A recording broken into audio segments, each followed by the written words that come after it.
Amados irmãos, queridos amigos, amadas irmãs e amigas em Jesus Cristo, tudo bem com vocês? Que a graça maravilhosa de Jesus Cristo, o grande amor de Deus e a doce comunhão do Espírito Santo esteja com você, esteja em você, esteja também com toda a tua família. Que os céus se abram hoje para contemplar você e assistir você em todas as suas necessidades. Amados, até aqui a gente viu que existe uma missão para a gente. Até aqui a gente viu que o Espírito Santo é necessário, é essencial, é indispensável à nossa missão. Temos uma missão e precisamos do Espírito Santo. Sem o Espírito Santo, não conseguiremos e não conseguiremos fazer a obra da conclusão da pregação do Evangelho. Nós temos um ministério deixado por Jesus Cristo. Ou seja, nós somos a continuação do ministério de Jesus Cristo. E ele mesmo disse em João, disse que nós poderíamos fazer uma obra maior do que a que ele realizou. Inclusive, quando ele dá testemunho de João Batista, ele diz que o menor no reino de Deus seria maior do que João Batista. Então, nós temos uma grande obra a ser realizada. Meu querido, minha querida, nós temos uma grande obra a ser feita neste mundo e precisamos desesperadamente e urgentemente do Espírito Santo. Sem ele, nós não podemos fazer nada. Vimos que Jesus Cristo fez o que fez através do Espírito Santo. Pedro fez o que fez através do Espírito Santo. Assim também como Estevão, assim como Filipe, todos eles, Paulo, todos eles foram ungidos e guiados pelo Espírito Santo. Por isso conseguiram realizar grandes obras.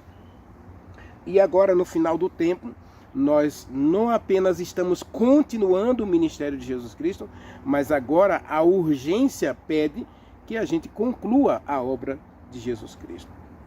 Não dá mais para a gente esperar, prolongar, adiar, procrastinar, não dá mais. É hora da gente concluir a obra.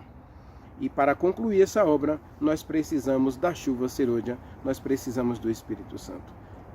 Eu preciso dizer para você que estou feliz por todos aqueles que estão assistindo a essa série, estão assistindo minhas mensagens. Obrigado a você que compartilhou esse vídeo, obrigado a você que deixou seu like, obrigado a você que se inscreveu no canal e muito obrigado a você que assistiu o vídeo até o final. Deus é contigo.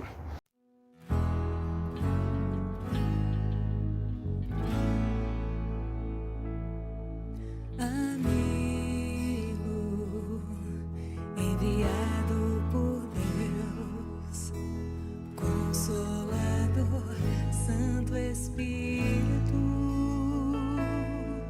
ajudador, meu intercessor. Ele sabe orar o que não consigo. Seus gemidos intercedem por mim ao trono, no santíssimo lugar. Me leva, Espírito, conheces meu interior, vem me moldar, me guiar para adorar ao Pai. Santo, és bem-vindo, Santo Espírito.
e não consigo. Seus gemidos intercedem por mim ao trono, no santíssimo lugar. Me leva, Espírito, conheces meu interior. Vem me moldar, me guiar para adorar ao Pai.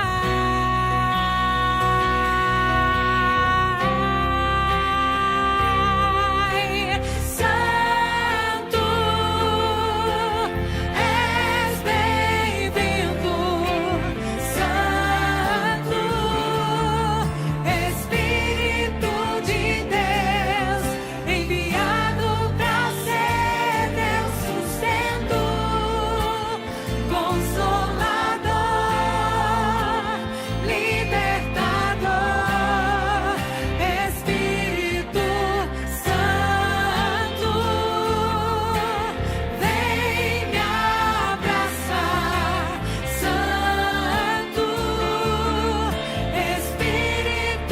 de Deus, leva-me em tuas asas, me prepara para ser um adorador. Espírito Santo, és bem-vindo. Santo, Espírito de Deus, enviado para ser meu sustento, Consolador, Libertador. Espírito Santo, vem me abraçar. Santo, Espírito de Deus, leva-me em tuas asas, me prepara para ser um adorador. Espírito Santo, Espírito Santo, Espírito Santo.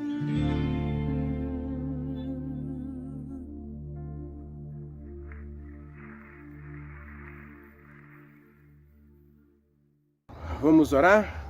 Maravilhoso Deus, meu Pai, Criador dos céus e da terra, eis-nos aqui, Senhor, diante de Ti, e é diante de Ti, Senhor, que desejamos viver para toda a eternidade.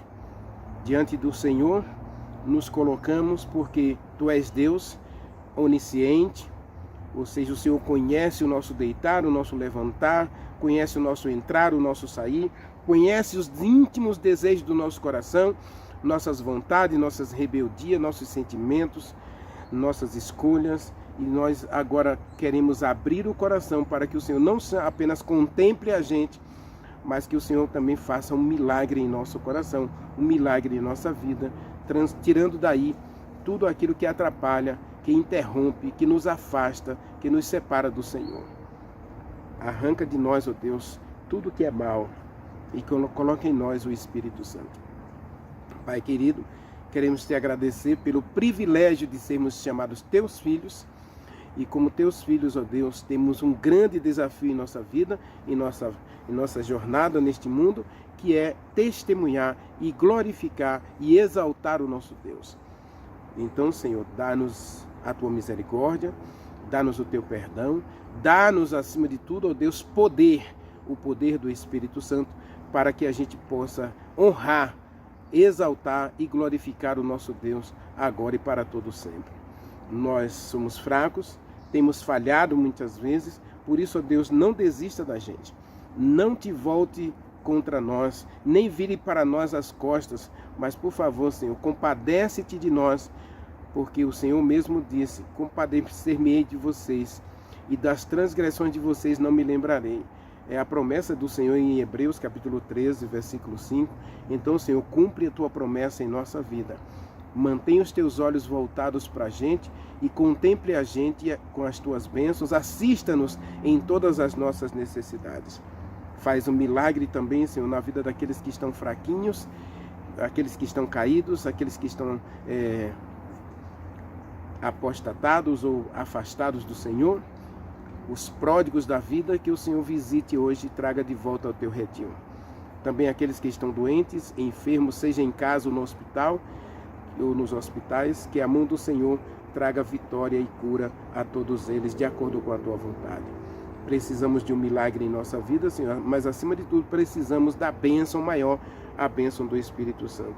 Então, dê-nos o Espírito Santo, dê-nos a chuva cerúlea e dê-nos capacitação ou habilidade para testemunhar do Senhor poderosamente nesses dias finais, a fim de concluirmos a pregação do Evangelho em todo o mundo, a fim de que Jesus Cristo volte logo para nos levar para o reino dos céus. Estamos nas tuas mãos e agora pedimos que o Espírito Santo, Deus Consolador, o bom Espírito Santo nos ensine, nos oriente, nos ilumine para a compreensão e prática da tua palavra. Nós o adoramos, nós te agradecemos, nós te pedimos tudo em nome de Jesus Cristo.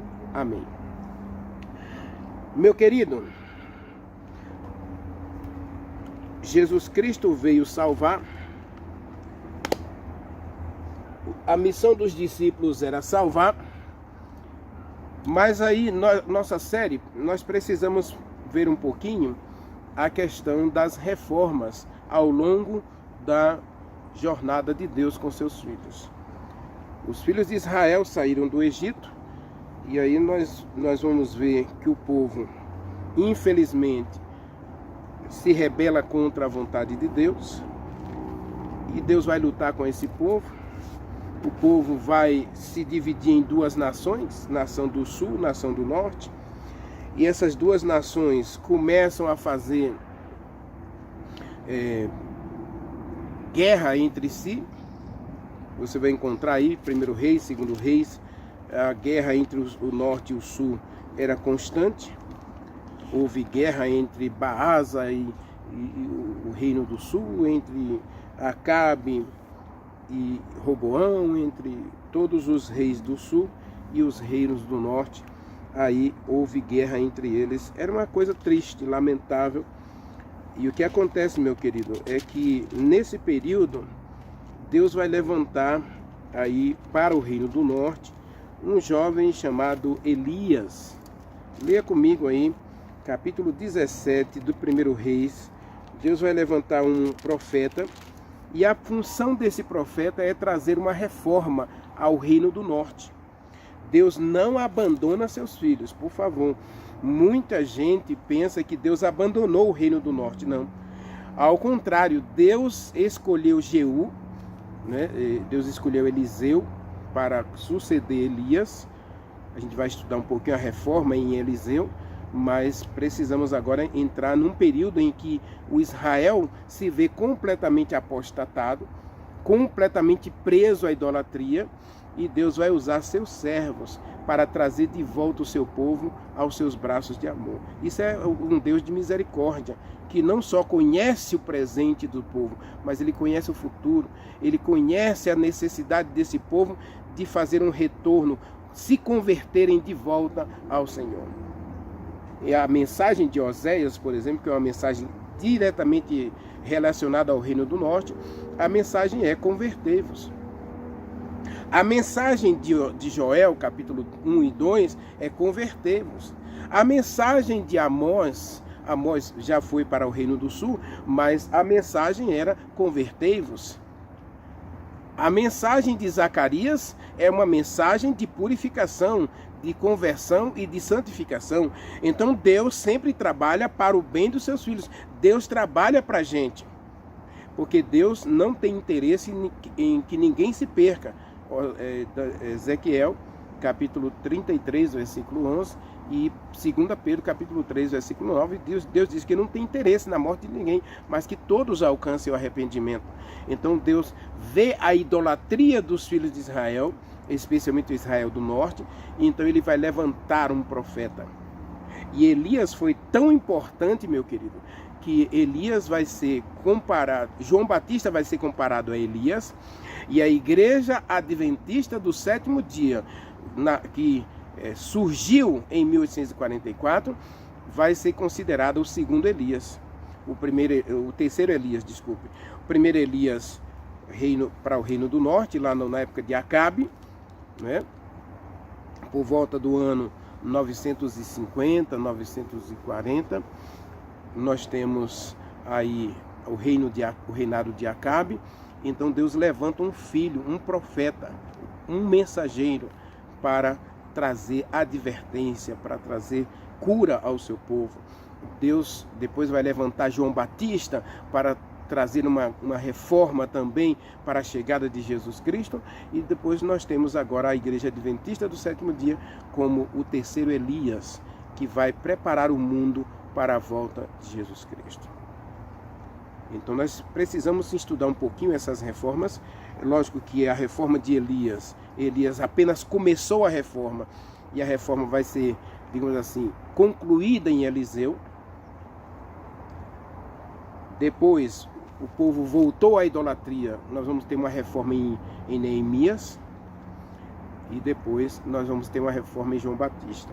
Então nós vamos estudar separadamente cada uma dessas reformas e o ponto relevante de cada uma delas para a nossa série O Espírito Santo 2024. Vamos começar com Elias aí, capítulo 17. O povo estava cheio de idolatria, você vai encontrar aí no capítulo 16, adorando a Baal, exaltando a Baal como Criador, como Deus que manda a chuva, que manda as colheitas fartas, a fertilidade não só para a terra, mas também para os animais.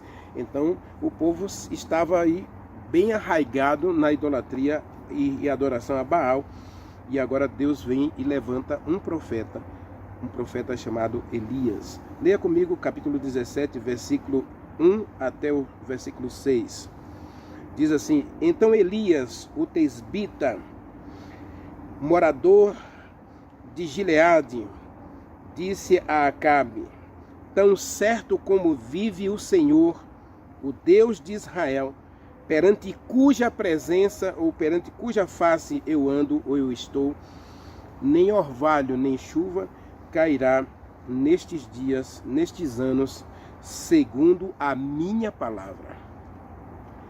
Essa é uma frase tremendamente dura, mas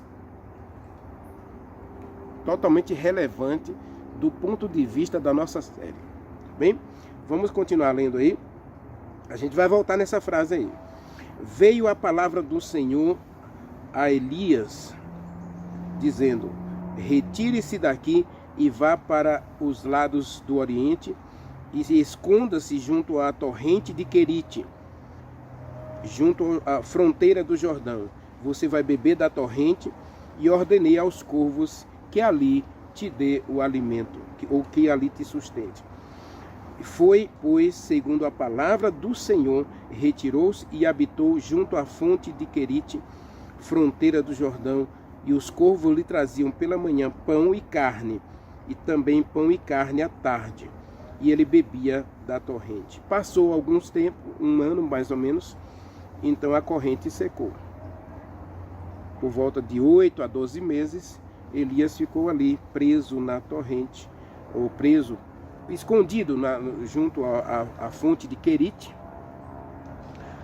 e Deus usou os corvos, ave de rapina, não é?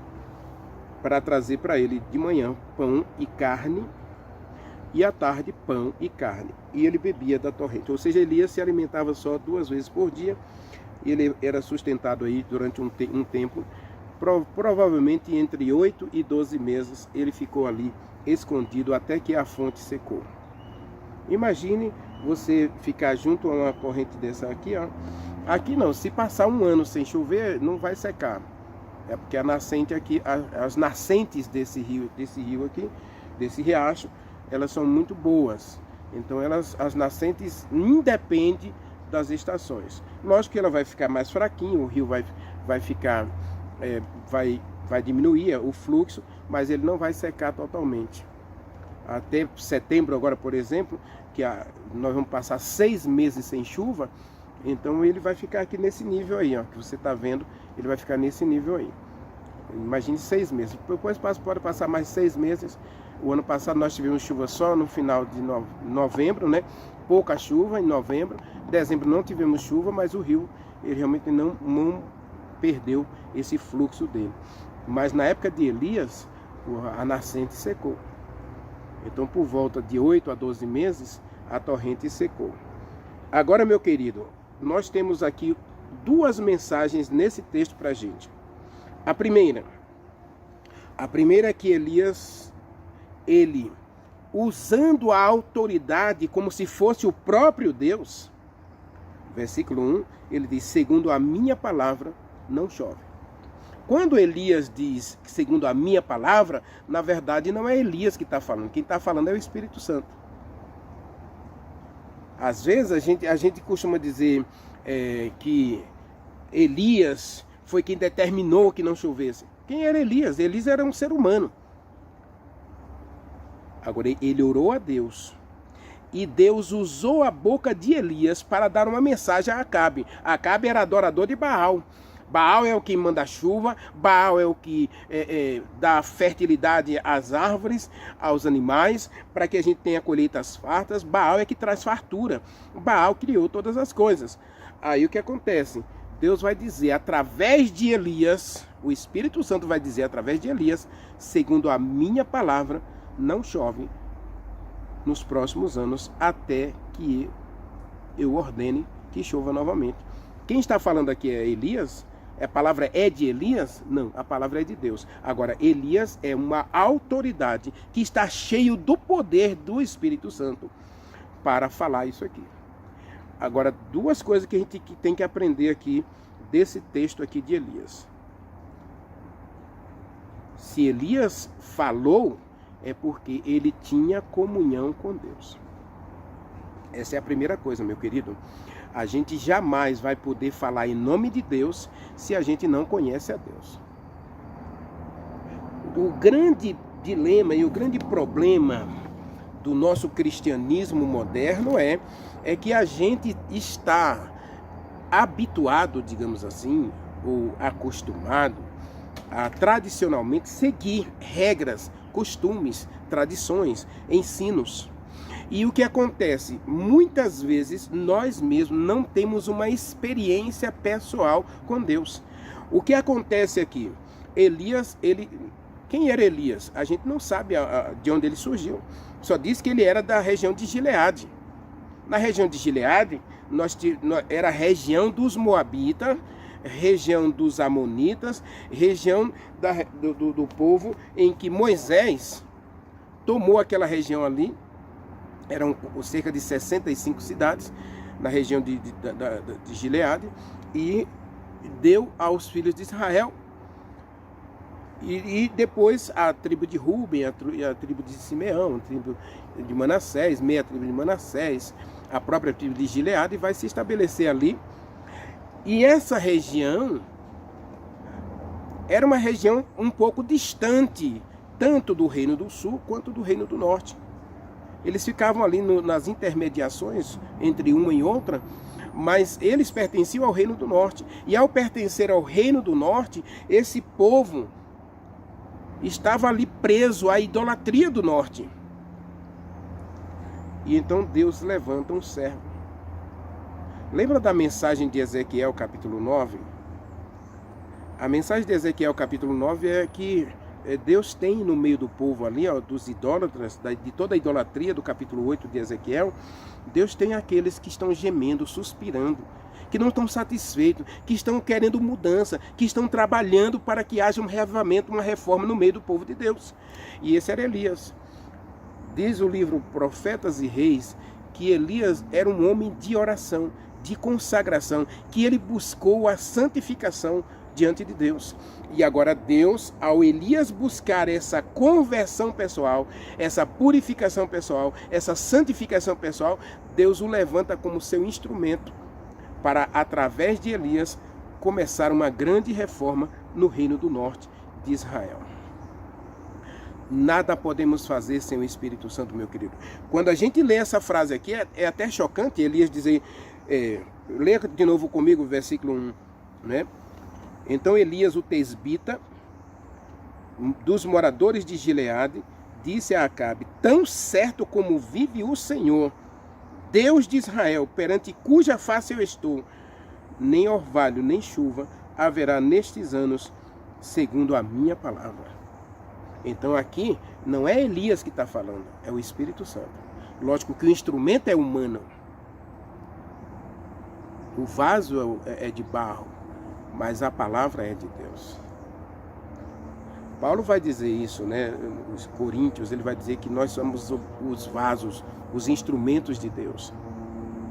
A vontade de Deus, a palavra é de Deus. Agora o instrumento é humano. Vamos ler Tiago. Observe aí. Cuidado para que você e eu, às vezes todos nós corremos o risco de achar que, por exemplo, Elias não era um homem comum, mas a Bíblia diz que ele era um homem comum. Abra sua Bíblia, Tiago capítulo 5, a partir do verso 16, está escrito assim, ó.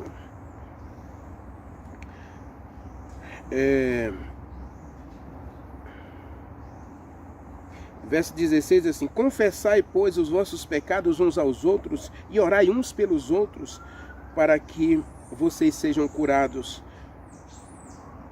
A oração tem muito poder. A oração de um justo tem muito poder. E Elias era esse homem de oração. Veja o verso 17. Elias era homem semelhante a nós, sujeito às mesmas fraquezas, os mesmos sentimentos que nós. E ele orou a Deus. Com instância, essa expressão aqui, com instância, Elias suplicou diante de Deus para que Deus cumprisse a promessa, cumprisse a palavra. E Deus disse em Números, Deus disse em Deuteronômio, Deus disse em Levítico, que se o povo se rebelasse contra Deus, especialmente nas maldições lá de Deuteronômio capítulo 28 e 29, Deus disse que se o povo se rebelasse contra Deus e caísse na idolatria, Deus ia cerrar os céus para que não chovesse sobre a terra. E agora Elias, na sua comunhão pessoal com Deus, ele vai dizer para Deus, Senhor, é hora de o Senhor cumprir sua palavra. Então eu vou lá em Acabe e vou dizer para ele que não vai chover. E agora o Senhor cumpra a sua palavra. Elias pede para Deus cumprir a palavra. Então agora o Espírito Santo vai usar Elias para dizer a Acabe, não chove. Elias, nesse momento, ele se torna a pessoa do Espírito Santo diante de Acabe. Ele se torna o instrumento do Espírito Santo diante de Acabe. Assim como o povo viu o rosto de Estevão como o rosto de anjo, agora Acabe vê em Elias um servo de Deus. O povo vê em Elias um anjo de Deus, o mensageiro de Deus falando pela própria boca de Deus. Quando leia comigo 2 Samuel capítulo 23, versículo 3. Quando Davi diz que o Espírito Santo fala em nossa boca, é isso. É o que acontece aqui em Elias. Então essa é a primeira coisa que a gente tem que observar nesse texto aí. Né? Nós temos duas coisas para aprender aí. Né? E depois duas coisas também nesse versículo 1. Duas coisas do texto e duas coisas do versículo 1. Capítulo 3, versículo 3 disse... Capítulo 2, 23, versículo 2. O Espírito Santo fala por meu intermédio. A sua palavra está na minha boca. Então quem falou não foi Elias, quem falou foi o Espírito Santo. E Acabe entendeu o recado. Porque Acabe estava em afronta contra Deus. Acabe estava em rebelião contra Deus. E aqui em Tiago, capítulo 5, verso 17, diz que Elias era homem fraco, semelhante a nós, com os mesmos sentimentos, e ele orou com instância para que Deus cumprisse a sua palavra. Meu querido, minha querida, você conhece a palavra? Você pode reclamar a promessa de Deus na palavra. E outra coisa, eu até disse numa mensagem anterior. Nós podemos questionar a Deus. Nós podemos arguir com Deus. Isaías capítulo 1, versículo 18, Deus mesmo chama para a gente sentar com Ele e questioná-lo. Arguí-lo. Cobrar de Deus. De acordo com a palavra. Agora, para eu fazer isso, para você fazer isso, para nós fazermos isso, nós temos que olhar para Elias. Porque Elias, nesse contexto, ele deixa de ser comum, ele passa a ser um homem extraordinário. Porque diz o texto que ele era um homem de oração. E não era um homem de oração assim, era um homem de oração fervorosa. Era um homem de oração que gastava, ele chorava diante de Deus para que houvesse uma reforma no meio do povo de Deus. Ele chorava, ele clamava, ele lamentava, ele gritava diante de Deus pedindo mudança. E acredite, no livro Preparação para a Chuva Serôdia está escrito que quando a igreja tiver esse sentimento de Elias, Deus contemplará a sua igreja. Aliás, está escrito que o Espírito Santo virá como resposta da oração. Que oração, Renivaldo? A oração de Elias. A oração que pede mudança, a oração que pede transformação, uma oração que pede conversão, purificação, santificação. Elias ora. E agora ele se coloca diante de Acabe, porque o Espírito Santo o impulsionou, levantou Elias para falar diante de Acabe. Assim como Deus levantou João Batista para falar diante dos judeus, assim como Deus levantou a Igreja Adventista do Sétimo Dia para falar nesses últimos dias, a verdade de Deus não vai ser derrotada. O diabo vai ser derrotado nesses últimos dias e ele precisa de um povo que fale a verdade. Apocalipse capítulo 14, versículo 1 a 5. A verdadeira igreja, Apocalipse capítulo 14, versículo 12, está escrito: aqui está a perseverança dos santos, os que têm os mandamentos de Deus e a fé ou o testemunho de Jesus Cristo. A fé em Jesus Cristo. Então nós temos essa questão aí. Então Elias, ele é um instrumento do Espírito Santo.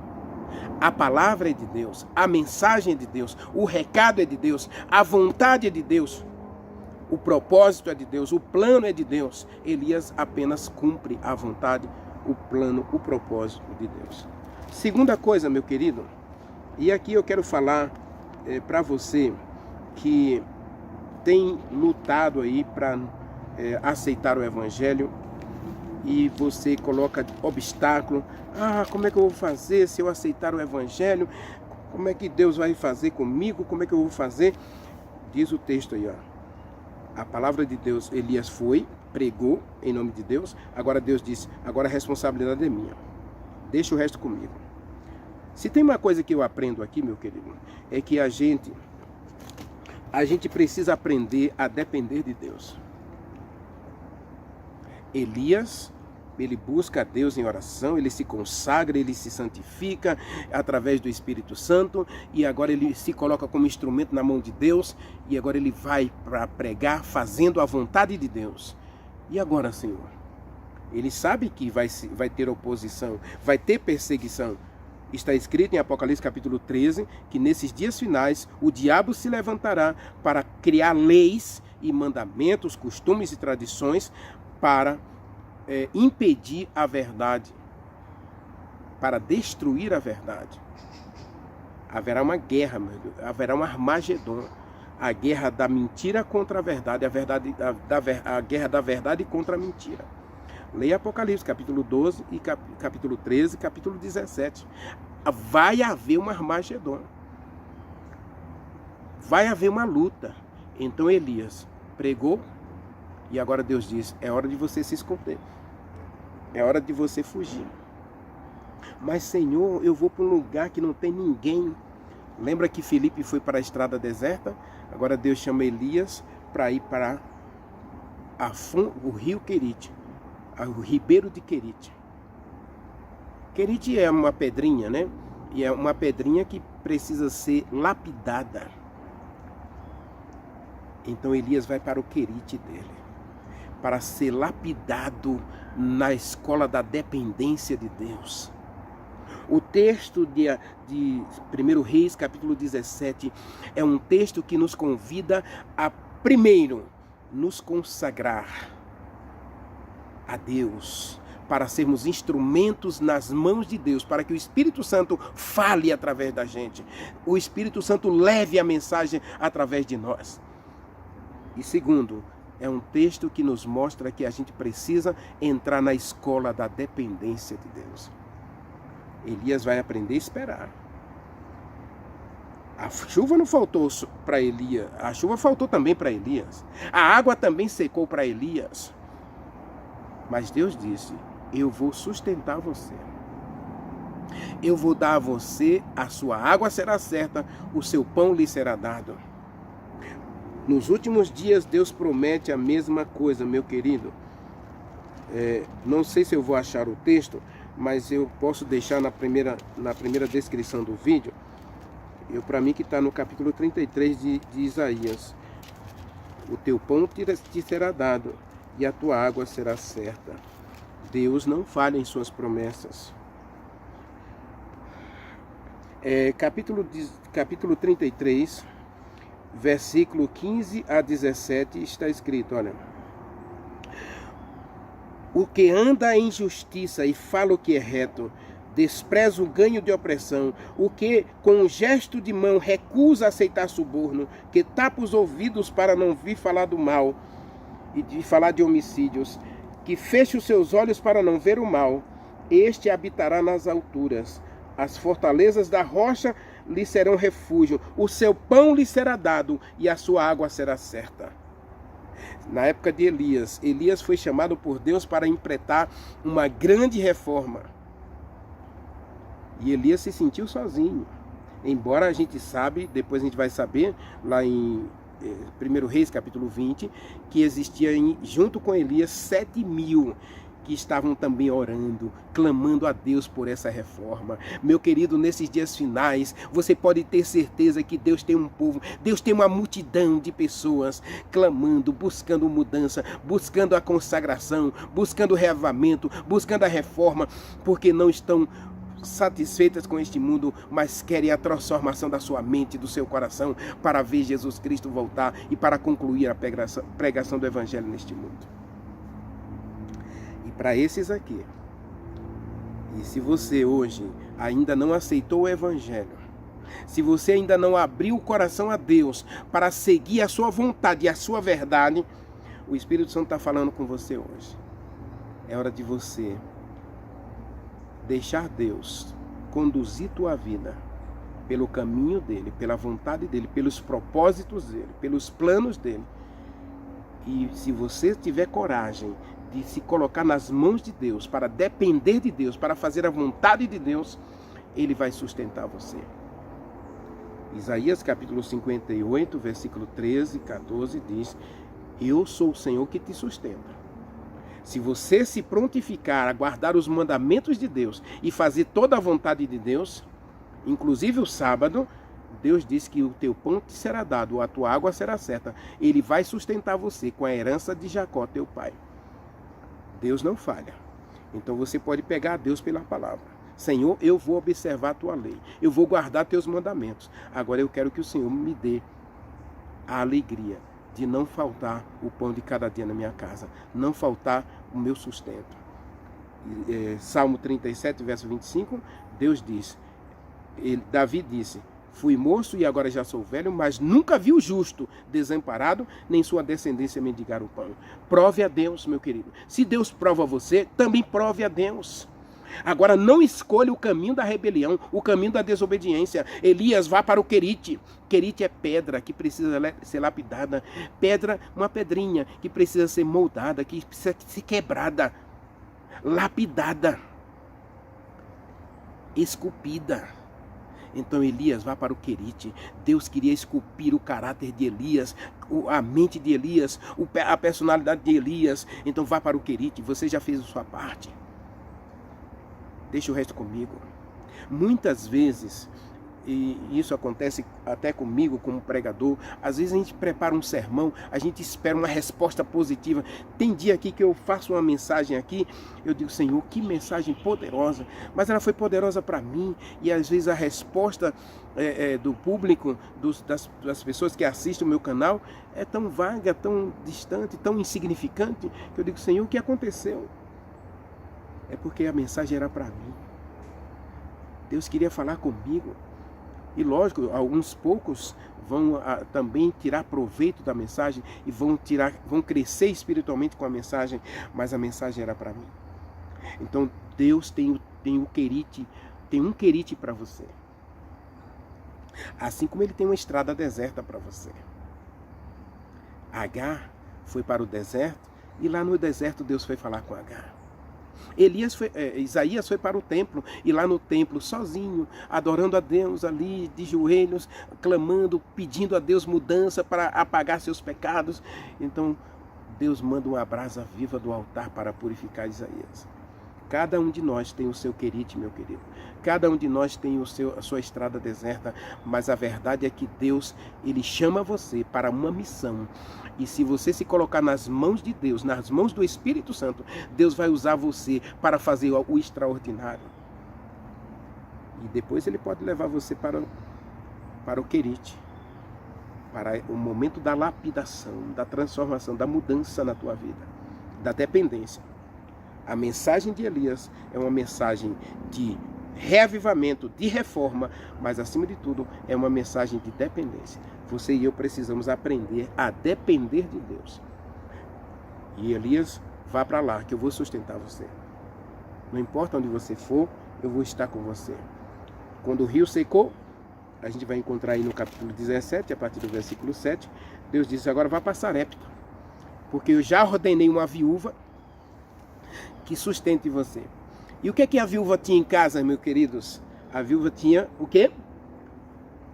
2 gravetos e um punhado de farinha para fazer um pão para ela comer com seu filho. Depois que comessem aquele pão, ela diz o texto, ela mesma diz que esperava morrer. Depois que comesse aquele pão, ela esperava morrer. E aí Deus diz para Elias, vá para a casa dela que eu vou sustentar você. E aí Elias vai dizer para aquela mulher o que Deus disse para ele, eu vou sustentar você, não vai faltar nada para você. Então Elias repete a promessa para a mulher, mulher, me dê do pão, faça 2 pães, um para você e o seu filho e um para mim, porque da botija não vai faltar farinha e do pote de azeite não vai faltar azeite, até que chova sobre a terra. Deus prometeu sustentar Elias, e agora Elias diz que Deus vai sustentar a viúva. Mas Deus disse que a viúva ia sustentar Elias. Agora Deus vai usar Elias para levar a verdade para aquela mulher, para que também ela aprendesse a depender de Deus. A mulher só tinha um pedaço de pão, um pouco de farinha e 2 gravetos para fazer um pão no borralho, para comer com seu filho e esperar a morte. E agora Elias diz, o Deus de Israel diz para você que da sua botija não vai faltar a farinha e do seu pote de azeite não vai faltar azeite, até que chova sobre a terra. Então Deus é um Deus que cumpre a sua palavra e você pode provar a Deus. Você pode colocar Deus na berlinda e pedir para Ele cumprir a sua palavra. Agora, meu querido, faça isso se você estiver vivendo de acordo com a palavra. Elias só vai poder dizer para Acabe que não vai chover, porque Elias conhecia a palavra e Elias estava vivendo de acordo com a palavra. Isso é obra do Espírito Santo. Meu querido, minha querida, não existe vida espiritual sem o Espírito Santo. Não existe reavivamento sem o Espírito Santo. Não existe reforma sem o reavivamento. Nós precisamos do Espírito Santo para modificar a nossa vida, para fazer uma grande mudança em nosso coração. E aí, nós vamos para o capítulo 19, porque Elias vai desafiar o povo agora para essa reforma. Vamos para 1 Reis, capítulo 19, porque Elias vai chamar o povo, ele vai chamar o pecado pelo nome, não é? E ele vai levar o povo a uma reflexão. O livro Patriarcas e Profetas diz que Elias apenas começou a reforma. A reforma de Elias, na verdade, ela não foi uma reforma completa, porque houve esse período de seca e logo depois Elias vai ser substituído por Eliseu, e Eliseu é que vai continuar a reforma, ou concluir a reforma de Elias. A gente vai ver um pouquinho de Eliseu na próxima mensagem, mas eu quero que você se concentre agora na ideia de que Elias é um servo de Deus para começar uma grande reforma. E Elias é utilizado como símbolo de todas as reformas do povo de Deus ao longo da história. Em João Batista, nós encontramos o segundo Elias. E na Igreja Adventista do Sétimo Dia, nós encontramos o terceiro Elias, Apocalipse capítulo 14, versículos 6 a 12. Nós encontramos aí a terceira reforma. E Deus está chamando a igreja, Deus está chamando o seu povo para uma grande obra de reavivamento e reforma nesses dias finais, por causa do mundo, por causa do Evangelho, por causa das pessoas que precisam conhecer o Evangelho. E Deus quer usar a sua igreja, o seu povo, o remanescente dos últimos dias, os que têm os mandamentos de Deus e a fé em Jesus Cristo. E o diabo está trabalhando para destruir as leis, os mandamentos de Deus, inventando culturas e filosofias para que o povo se desvie da verdade. Então Deus tem que levantar esse povo, para que esse povo pregue a verdade. Capítulo 18, Elias se apresenta diante de Acabe, né? E aí, o verso 18, capítulo 18, a partir do verso 18, diz assim: eu não tenho perturbado a Israel. O Acabe diz que Elias é o perturbador de Israel. E Elias disse: eu não tenho perturbado a Israel, mas você e a sua família, porque tem levado o povo a deixar a Deus e adorar aos Baals ou os Baalins. A partir do verso 20, então Elias convoca o povo de Israel, e o rei Acabe, e os profetas de Baal, os profetas de Áxera. Então leva todos para o monte Horebe, e ali no monte ele vai pregar. Agora vocês têm que fazer uma escolha. Baal é Jeová, vocês devem adorar a Baal. Deus é Jeová, o Senhor é Jeová, então vocês devem adorar a Deus.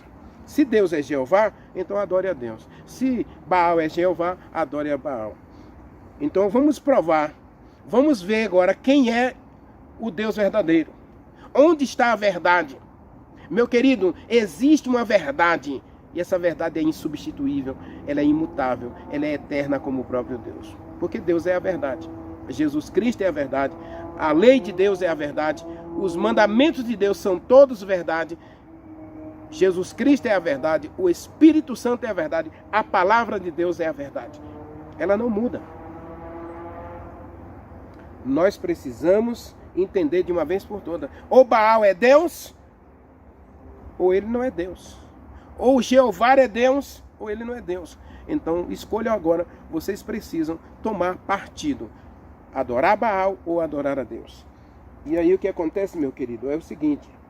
A partir do verso 20, então aí vem o desafio da prova entre a verdade e a mentira. Entre o certo e o errado. Eu daria uma mensagem aqui, o texto do capítulo 20, mas eu quero resumir isso aqui por causa do objetivo da nossa mensagem, que é a questão da reforma, a questão do reavivamento. O altar de Deus estava destruído. O altar de Baal estava plenamente aceso, em vigor, efervescente, adoração a Baal, aos Baalins, a Áxera e tantos outros ídolos lá que o povo adorava. Então o altar de Baal estava queimando. Agora Elias vai restaurar o altar de Deus. Aqui está a questão da reforma, meu querido. Observe aí, a partir do versículo 27, versículo 29, né? A partir do verso 29, passado o meio-dia, profetizaram até a hora nona e nada aconteceu. Aí verso 30, então Elias disse a todo o povo: chegai-vos a mim. E aí diz o texto, né, versículo, todo o povo se achegou a ele, e Elias restaurou o altar de Deus. A verdade de Deus seria restaurada seria reedificada, seria ressuscitada a partir de 1844.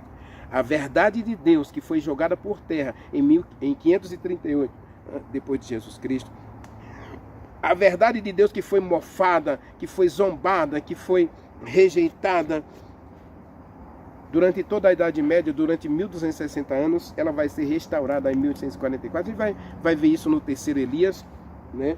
E aí eu preciso concluir a leitura aqui para a gente fazer um apelo a todos nós. Deus estava restaurando o altar.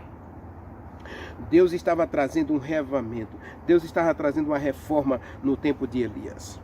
E a primeira coisa que ele faz é restaurar o altar. Restaurar o altar aqui, meu querido, é restaurar a comunhão com Deus, o relacionamento com Deus, a ligação com Deus. Nós precisamos de uma renovação da nossa fé, da nossa esperança, do nosso relacionamento com Deus. Não dá para a gente continuar se relacionando com Deus como a gente costumava se relacionar anteriormente.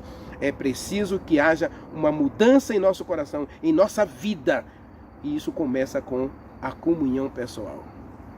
O altar. Como é que está teu altar? Então você precisa do Espírito Santo para restaurar esse altar. Restaurar teu relacionamento com Deus. E Deus está pronto, disposto a te dar o Espírito Santo para renovar esse relacionamento contigo. Elias restaurou o altar do Senhor que estavam ali. E ele tomou as 12 pedras, segundo o número das tribos de Israel, a qual o Senhor havia dito que se chamaria pelo seu próprio nome, e com aquelas pedras edificou o altar do Senhor em nome ao Senhor. E depois disto, ele fez um rego ao redor do altar e mandou colocar o holocausto sobre o altar, e depois mandou jogar água sobre a lenha, depois da lenha o sacrifício, depois do sacrifício a água. E agora ele ora a Deus. Baal não apareceu. Baal não respondeu às orações dos seus servos, dos seus profetas e do povo. O próprio povo estava ali orando a Baal. Queremos que Baal prove que é verdadeiro. Então vamos pedir a Baal: Senhor, mostra teu poder. Mostra que o Senhor é verdadeiro. Mostra que o Senhor faz coisas maravilhosas. Mostra que o Senhor é o Deus da fertilidade, o Deus da bondade, das colheitas, das chuvas. 3 anos e meio não tinha chovido nenhuma gota, segundo a palavra do Senhor, falada através de Elias. E agora Elias vai restaurar o altar, vai edificar o altar com as pedras. Essas 12 pedras aqui você pode colocar o que você quiser: oração, testemunho, estudo da Bíblia, purificação, santificação, conversão, o que você quiser colocar aí, tá bom? Essas pedras lembram os pilares do relacionamento com Deus. O teu altar, meu querido, você precisa edificar seu altar, edificar sua fé. Se você for lá para Paulo, em Efésios capítulo 6, você vai ver que Paulo vai falar um monte de coisa lá que você precisa para edificar a sua fé. Escudo, a palavra, o Espírito Santo, a oração. Ele vai falar um monte de coisa aí. Espada. Cuidado para que você não perca de vista os pilares da edificação espiritual que Deus coloca na tua vida. Os dons espirituais, você pode colocar aí de acordo com o seu relacionamento com Deus. O Espírito Santo vai guiar você na compreensão completa do texto aí, se você aplicar isto à sua vida. Então Elias coloca agora a água. A água é o Espírito Santo. Manda vir água, chuveiros de água. O povo estava sem chuva e o povo precisava de chuva. E nós precisamos da chuva do Espírito Santo. Nós precisamos de um reavivamento, meu querido. Nós precisamos de uma reforma. Nós precisamos concluir a pregação do Evangelho. Nós precisamos de aguaceiros do Espírito Santo. Isaías capítulo 59, verso 17 em diante. Nós precisamos da enxurrada do Espírito Santo para lavar nossas impurezas, nossa sujeira, e nos dá poder para concluir a pregação do Evangelho.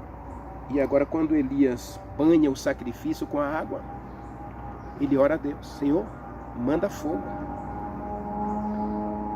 Manda fogo e queima esse sacrifício. queima os nossos pecados, queima nossas impurezas, queima a nossa idolatria, queima a nossa sujidade, toda a nossa transgressão, nossa rebelião, queima tudo, Senhor. E aí Deus queimou até o altar, Deus queimou as pedras, Deus queimou a carne, Deus queimou a água, Deus queimou a lenha, Deus queimou as pedras, Deus queimou a água, Deus queimou tudo. E agora o povo cai. Lê o finalzinho aí, né? O finalzinho, o povo cai diante de Deus e diz: só o Senhor é Deus. Só o Senhor é Deus. Só Jeová é Deus. Só Deus é Jeová. Ou só Jeová é Deus. Meu querido, essa reforma não foi completa, eu disse para você. A gente tem que continuar estudando aí o livro de Eliseu, o livro de Reis, para a gente encontrar agora a continuação dessa reforma. Quais foram as mudanças a longo prazo? Porque aqui, muita gente, e a gente tem que entender que essa reforma de Elias, ela parece muito abrupta. E toda reforma, quando ela é muito abrupta, ela é rápida, ela é apressada, ela é não planejada. Se bem que aqui tudo foi planejado por Deus, né? Mas ela vai ter um efeito não duradouro, não muito duradouro. Mas a gente vai encontrar agora em Eliseu uma reforma mais duradoura. A gente vai estudar isso em Eliseu, tá bom? Na próxima mensagem a gente vai continuar estudando sobre isso. E a pergunta para mim, para você agora, para a gente orar é: você quer participar desse movimento de reavamento, de reforma? Você quer ser um instrumento do Espírito Santo nesses dias finais para falar a quem for preciso? Você quer se colocar nas mãos de Deus para depender inteiramente de Deus? Você quer entregar sua vida a Deus para que deixar Deus conduzir você de acordo com a vontade dEle, os planos dEle, os propósitos dEle? Então ore comigo. Maravilhoso Deus, meu querido Pai, Criador dos céus e da terra, eis-me aqui, Senhor, ou melhor, eis-nos aqui, e nós precisamos que o Senhor restaure a nossa vida. Restaure o nosso coração, restaure os nossos sentimentos, restaure a nossa vida espiritual, restaure, Senhor, a nossa mente, nossos desejos, reaviva a nossa fé, reaviva os nossos sonhos, reaviva a nossa esperança de estar contigo no céu. Converte a gente, Senhor, purifique a gente, santifique a gente, porque nós queremos ser instrumentos do Espírito Santo para concluir a pregação do Evangelho neste mundo. Portanto, meu Deus, aceite a gente, como o Senhor aceitou Elias, e ajude-nos, ó Deus, a depender do Senhor. Nós oramos, nós te agradecemos em nome de Jesus Cristo. Amém.